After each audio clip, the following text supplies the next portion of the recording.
Claro. Então, assim, eu vejo... E como é que é essa...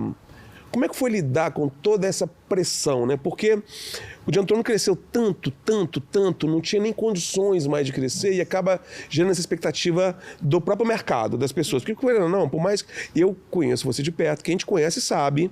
Às vezes, enquanto algumas pessoas, elas falam assim, mas aquele jeito dela fala tudo... Gente, não é o jeito dela falar, é ela mesmo, não é um personagem. Porque talvez se a pessoa não conhece, pensa que é um personagem, né? Porque tem a Bia, tem o Ed, tem o Vareto, o Bolota, a Antuguieta, o Tunico. Aí a Ana é o personagem também? Não, é a Ana mesmo. É o jeito dela do dia a dia, de sair pra almoçar, pra tomar um Todo mundo, né? café. A Helena Tanuri fazia a voz da Bia, mas essa voz aqui é minha mesmo. É a Ana exatamente desse jeito. Então, assim... Mas querendo ou não, você é humana também. Uhum. E óbvio que o lance da pessoa humana tem essa né, a expectativa das pessoas. Nós vendendo não sei quantos milhões de cópias, enchi um lugar com 2 milhões de pessoas. E agora, como é que você lida com essas fases? Que tem fase que tá lá, tem fase que não tá tanto, tem fase que tem, você falou, eu tive cancelado. Imagina, você que foi... Eu acho que até para umas pessoas até idolatrada, infelizmente, porque era uma fascinação e ao mesmo tempo passou um tempo cancelada por outras. É muito diferente esses dois sentimentos. Ser tão amada e de repente ser tão rejeitada. E isso dentro da gente que é ser humano, dá uma bagunça na cabeça da gente. Como lidar com isso? Como você lidou e como você lida hoje com todo esse universo assim, de cobrança de quem a Ana Paula é e quem ela... Como é que é isso? Nossa, é tão lindo a gente ir amadurecendo com a vida, para não falar envelhecendo, e vivendo cada estação. E eu confesso, por exemplo, que teve uma vez que pegaram um trechinho de uma live minha de rede social, acho que de Instagram mesmo, em que eu estava interagindo com o público e algumas pessoas escrevendo: Ana, grava músicas novas, compõe de novo, nós amamos suas composições, grava inédita, não faz só regravação não e tal. E aquilo era um momento sensível porque eu estava emocionada. Eu nem sei se eu estava na TPM, que a gente fica sensível demais, né? É verdade. Mas eu comecei a chorar e eu falei ao vivo. Eu falei assim: gente, eu estou emocionada porque as pessoas não cantam mais as minhas igrejas tanto, as minhas músicas nas igrejas tanto. Eles pegaram isso e colocaram como se eu estivesse chorando por isso. Entendi. Mas eu lembro desse corte. Eu lembro também. Né, eu estava chorando emocionada das pessoas ainda quererem uma música nova minha. Uau. Tipo assim, Sim. elas querendo algo que vinha do meu coração, do meu espírito, as minhas orações cantadas. Não era porque tinha parado de cantar as minhas músicas Não é como reclamação, antes, não era nada. mas sim a emoção do carinho dessas pessoas. É tão gostoso a gente se sentir necessário, né? E cada um de nós é necessário para que o Senhor cumpra o propósito dele na terra. Comigo é compondo, fazendo outras coisas que eu faço, mas cada um de nós recebeu algo que precisa ser multiplicado e não pode parar. E naquele momento eles estavam me encorajando e aquilo me emocionou. Então eu tive que ir atravessar esses ajustes das estações e aprender, sabe, algo muito importante. A gente, para envelhecer, precisa aceitar a nossa transitoriedade. Eu li um livro, né, sobre É Preciso Saber Envelhecer, do Paul Tournier, que é um psiquiatra cristão francês.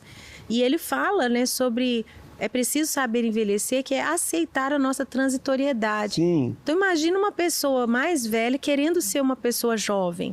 Não combina. Não dá, né? Fica ridículo. Não dá, né? Então tudo tem o seu tempo. Eclesiastes já falava isso. Então você viver cada tempo da sua vida e aceitar a nossa transitoriedade é muito importante para nós sermos felizes e para nós abraçarmos talvez a nossa maior missão, que não é sobre nós, mas é sobre o legado. Sim. É sobre transmitir para a próxima geração, não apenas os nossos filhos, que são nossos principais, né, legados, mas outras pessoas que nós tocamos com a nossa influência. Então, quando eu abracei isso, eu entendi isso, né, fui processando isso muito melhor e fazendo aquela pergunta que eu acho que todo mundo também tem que fazer: Senhor, o que é que o Senhor quer de mim nesse tempo? Porque o Alex hoje não está fazendo as mesmas coisas que fazia antes. Não. E a gente conversou nos bastidores que esse é seu maior temor, ainda mais depois Sim. de você ter quase morrido. Sim. Senhor, qual é a tua vontade para mim hoje? Né?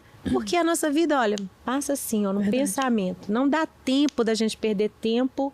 Não dá tempo de perder tempo com aquilo que não é exatamente o que a gente deveria estar fazendo. Então, assim, Até esqueci do que eu tô falando. Que ele tava falando sobre você ter sido tão amada, a fase da sua vida, né? É, lidar com isso. Lidar com a cobrança, né?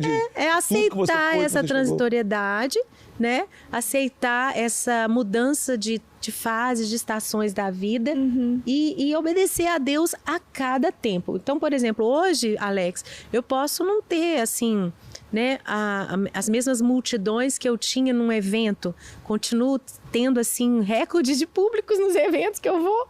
As pessoas ficam muito saudosas daqueles dias do primeiro amor, das músicas que foram marcantes na sua conversão ou na sua infância, né, Divan?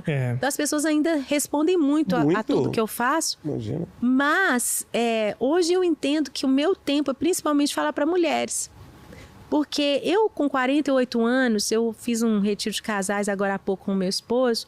A gente participou de um exercício, os maridos num lugar, as mulheres no outro. A gente não sabia que um e o outro iam fazer o mesmo exercício. E depois a gente ia juntar os casais para conversar e ajustar as coisas. E a gente tinha que marcar de 0 a 10 a pontuação em cada área específica da vida conjugal. Sim. E eu olhei para trás e falei assim, meu Deus, que coisa linda. Minhas notas para nós era tudo 9, 10. Quando eu fiquei sabendo, agora você vai encontrar seu marido, eu falei, meu Deus, que decepção. Pessoa, se o Gustavo tinha marcado 4 oh, meu Deus. em alguma coisa, né? Que eu tô achando que eu tô arrasando. E quando a gente se uniu ali na beira da praia, um lugar tão romântico, sabe? A gente conversando sobre a nossa lista ali, nossa nota, pontuação. Eu chorei de emoção, assim, sabe?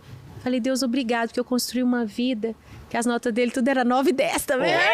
Maravilha. E eu quero que outras pessoas entendam isso, que a gente vai viver tempos diferentes, conquistas, podem ser financeiras, podem ser ministeriais, podemos ganhar, podemos perder, podemos alcançar, podemos renunciar, nós podemos ser traídos, podemos ser decepcionados, podemos construir novas amizades. A vida vai de altos e baixos. Mas algumas coisas a gente não pode deixar cair. Sim. E eu acho que eu cheguei aqui depois de vários quebra-molas, de vários percursos esburacados, difíceis, com as coisas mais importantes no lugar. E uma delas é a família.